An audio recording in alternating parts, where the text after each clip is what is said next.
Since time immemorial, poverty has been a scourge in our beloved Pearl of the Orient. It is a continual affront to our sensibilities, our moral principle, and our very humanity.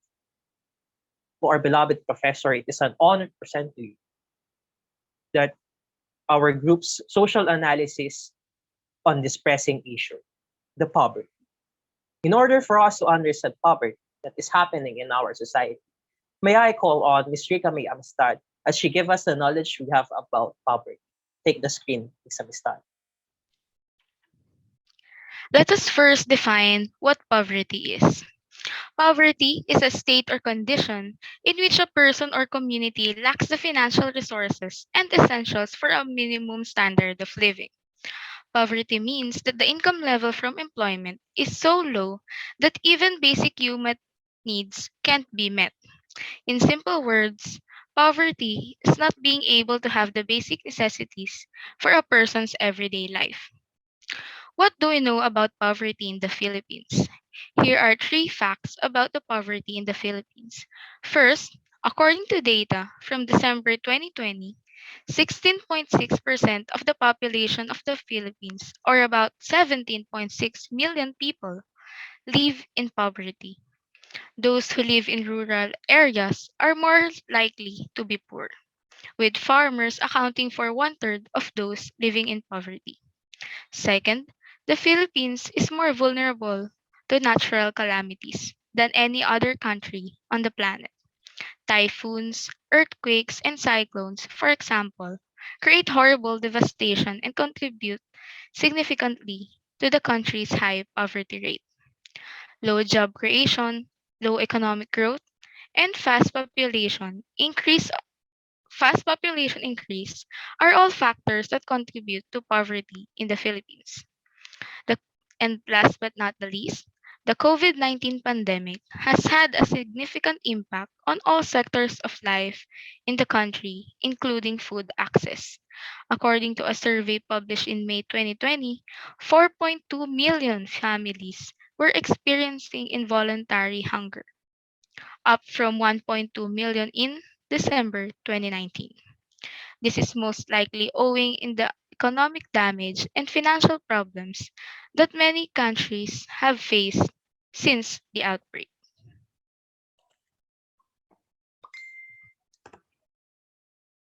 For the observation part, when it comes to poverty, what do we observe?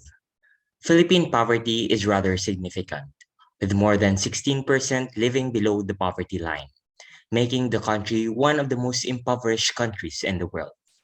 As individuals, we cannot deny the fact that when we step outside our four walls, we can see beggars on the streets, vendors selling food under the scorching heat of the sun, and their neighbors who sometimes fight over money. In urban areas, 4 out of 10 impoverished families live in a deplorable circumstances. The majority of impoverished urban families live in slum sections of big cities such as Manila, where they live in informal settlements. These dwellings lack appropriate utilities and are also harmful to the environment. Typically, these settlers relocate to big cities from distant provinces in quest of greater economic opportunities and a better way of life. The issue is, will they be able to will they be able to adapt or achieve better living circumstances, or they will be stuck in the same predicament as before?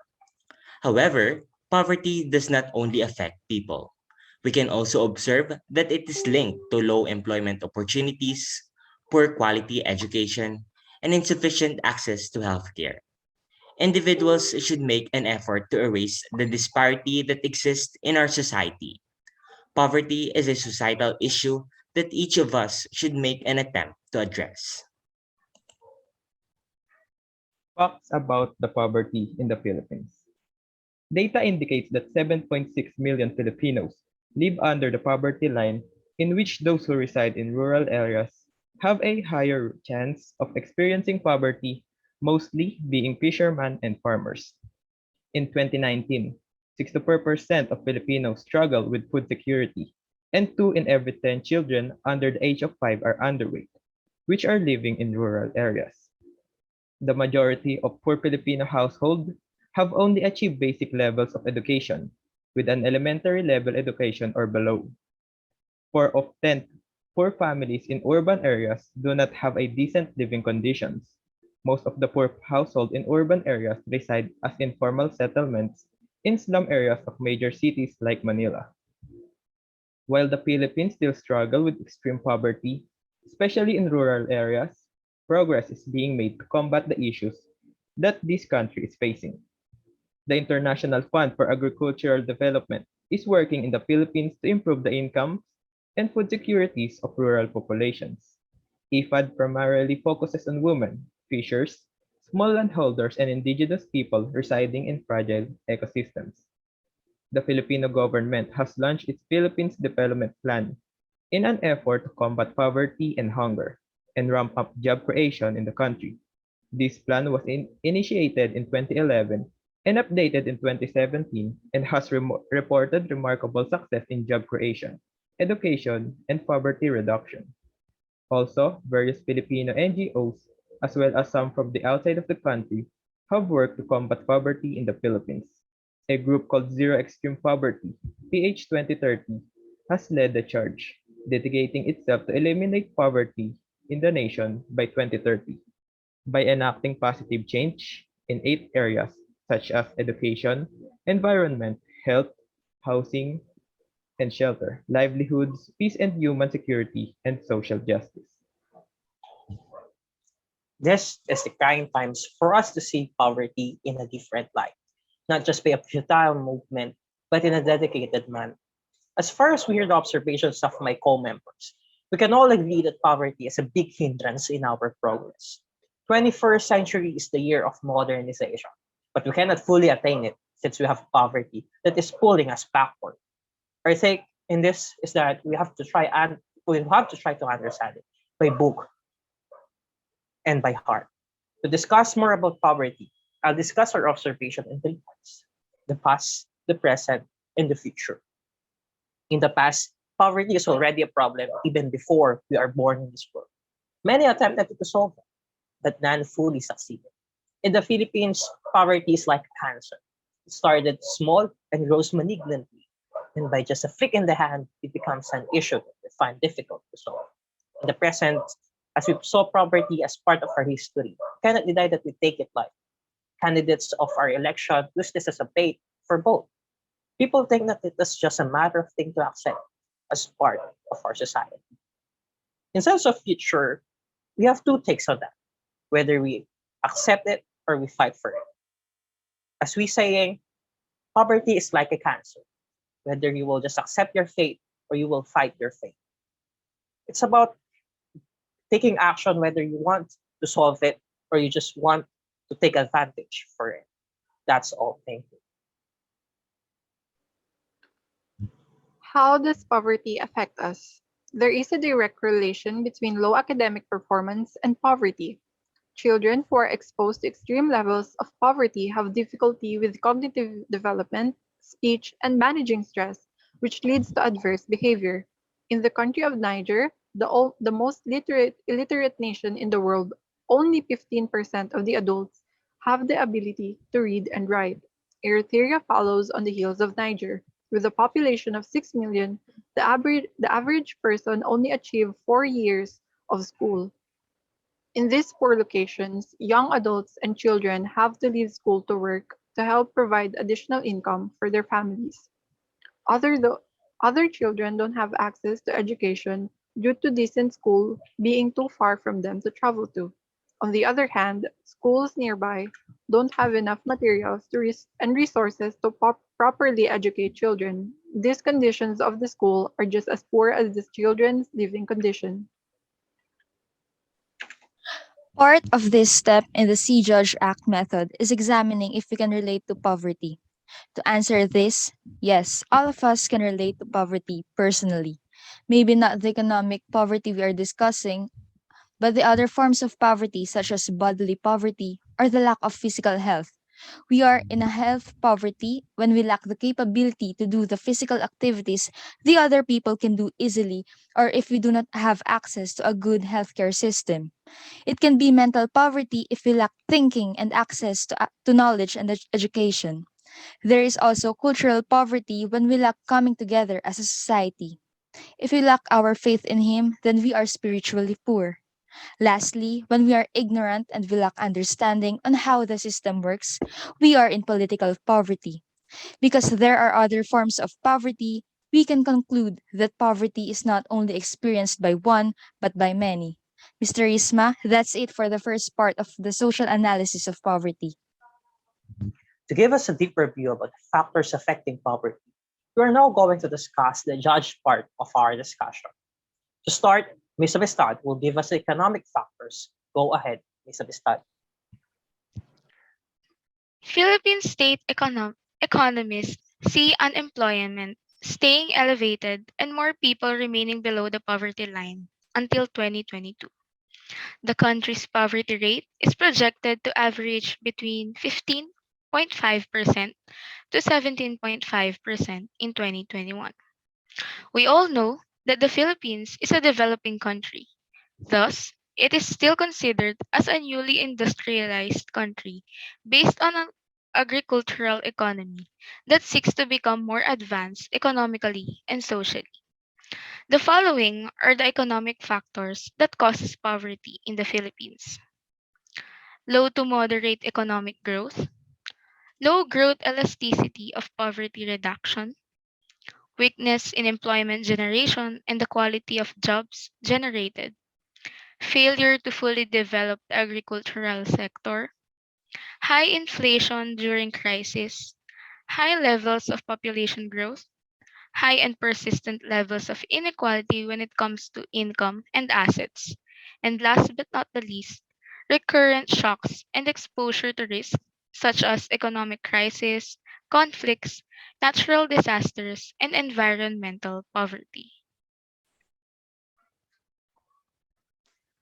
To combat poverty, I think we must take activities on both.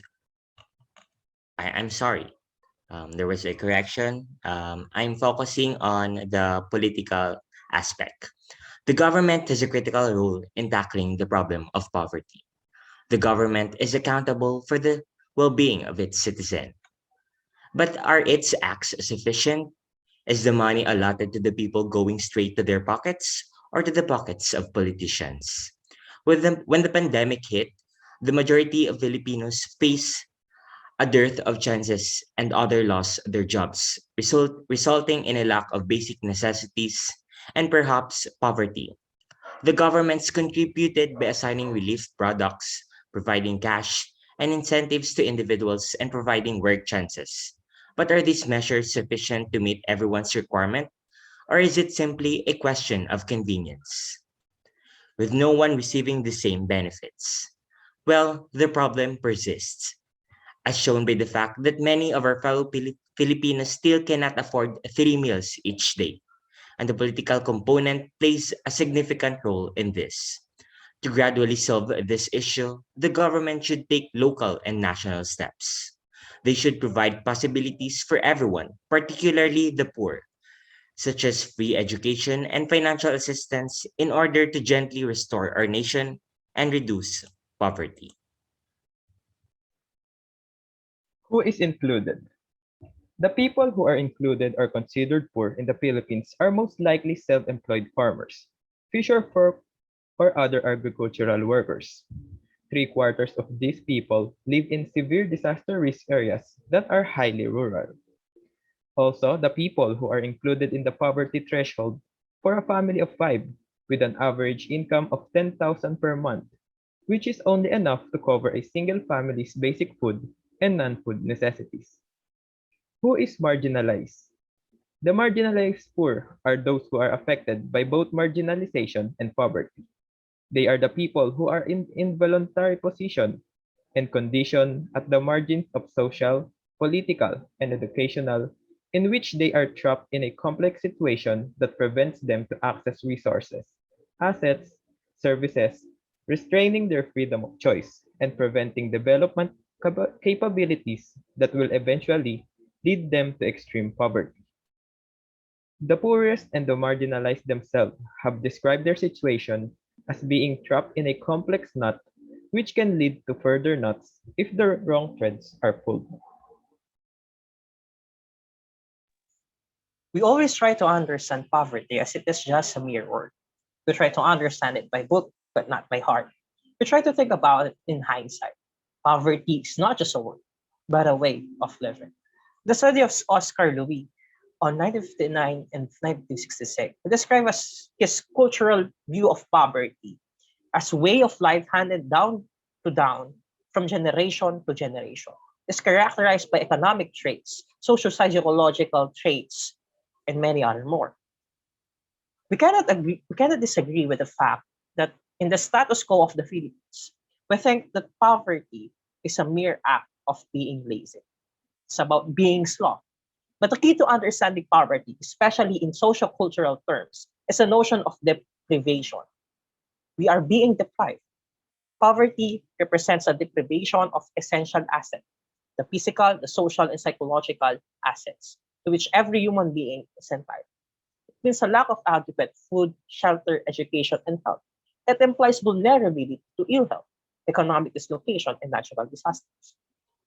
The culture of poverty in the Philippines is such that life is viewed as unfavorable. Most have no aspirations and are unable to think of any. They hope that their children get educated and they rely much on chance or luck. The poor in the Philippines pervasively manifest a strong delusion with the social, economic, and political condition in the country. What allows for this poverty and excarcerates condition in the Philippines, Filipinos' patience and tolerance for frustration, valuing smooth interpersonal relationships and religiosity. However, it grows anger, hostility, aggression, and criminality towards the elite. If we want to solve our poverty, we should look upon our cultural factors. We need to change our culture of poverty. We need to change our mindset in order for us to help the marginalized people. Thank you. Much has been written about the huge gains in global poverty reduction in recent decades. There is a broad agreement that it has been one of the greatest success history in the history of the international economic development, and scholars have rightly sought to determine how and why the success story occurred. However, an examination of surprisingly few factors greatly narrows our search for explanations. Consider that in 1800, by a $1.90 per day standard, 81% of people worldwide were in poverty. 190 years later, only 44% were in poverty, a reduction of less than one-fifth of a percentage point per year. By contrast, in the 28 years since 1990, the rate of $1 per 90 cents per day, poverty fell by more than 1.2 percentage points per year to less than 10%.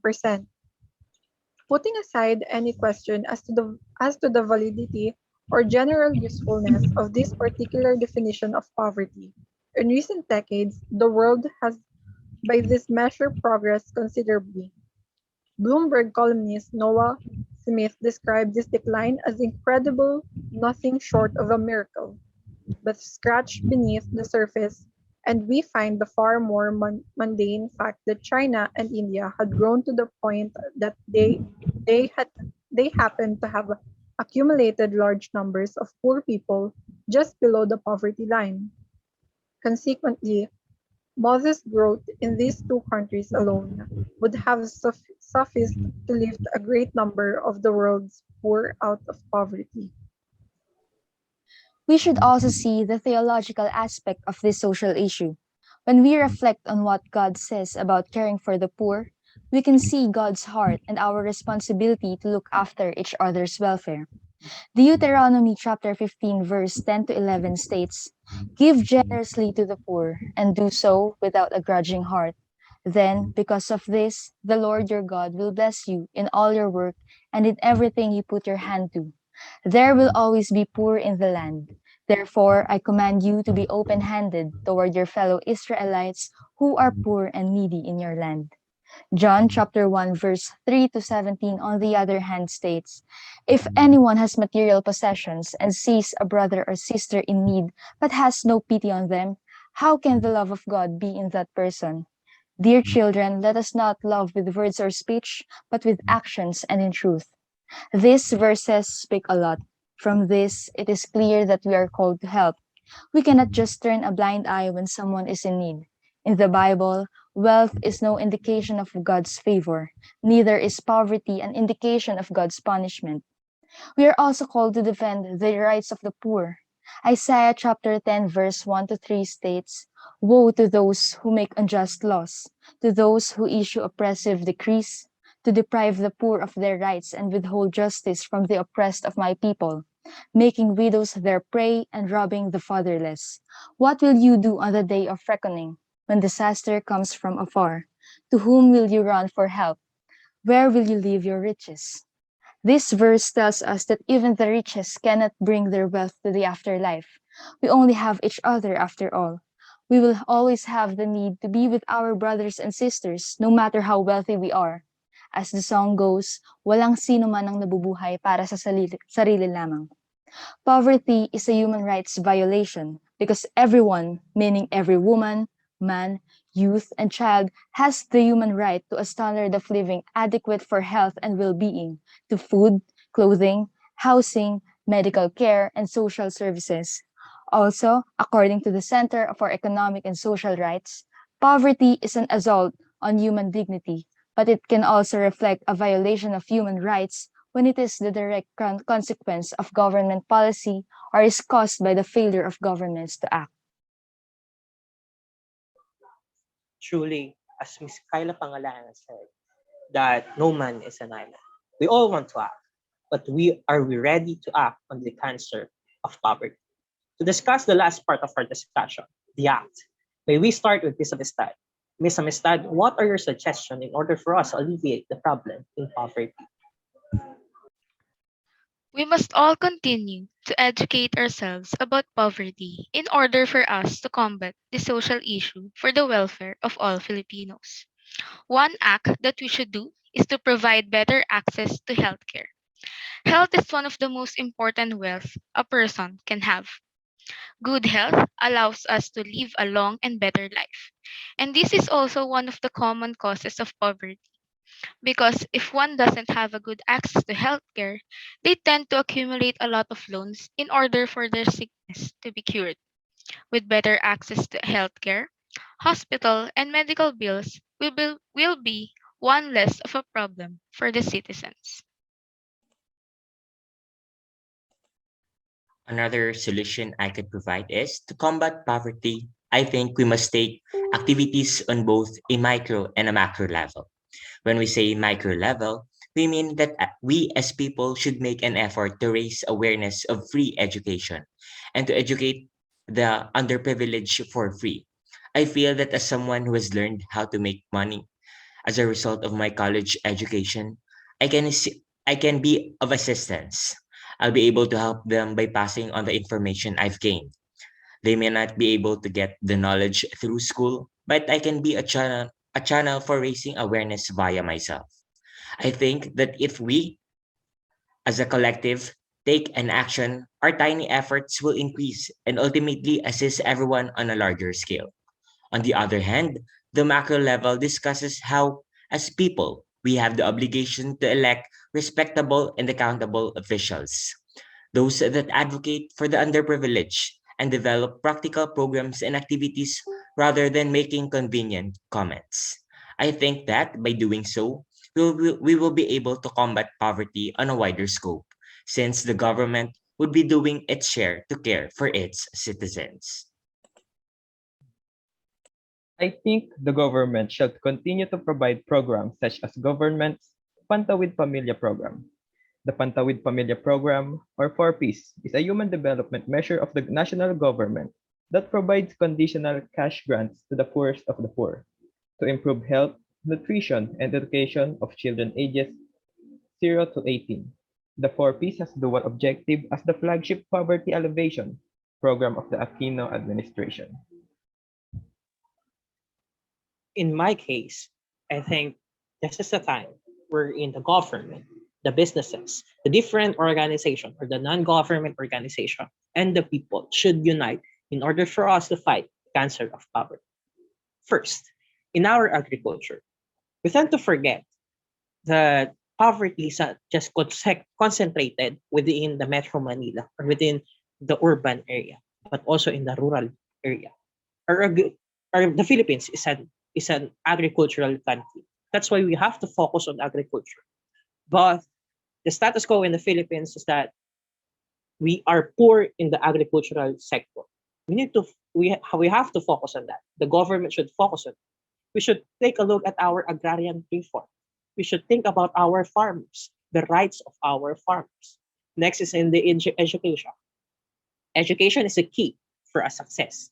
It's one of the keys. Next is about teaching them how to live, not to depend on the government. We should teach them on and give them different opportunities, different knowledge on how to live, such as the livelihood, education, different vocational areas, and also for the people, we want a call to be financially aware.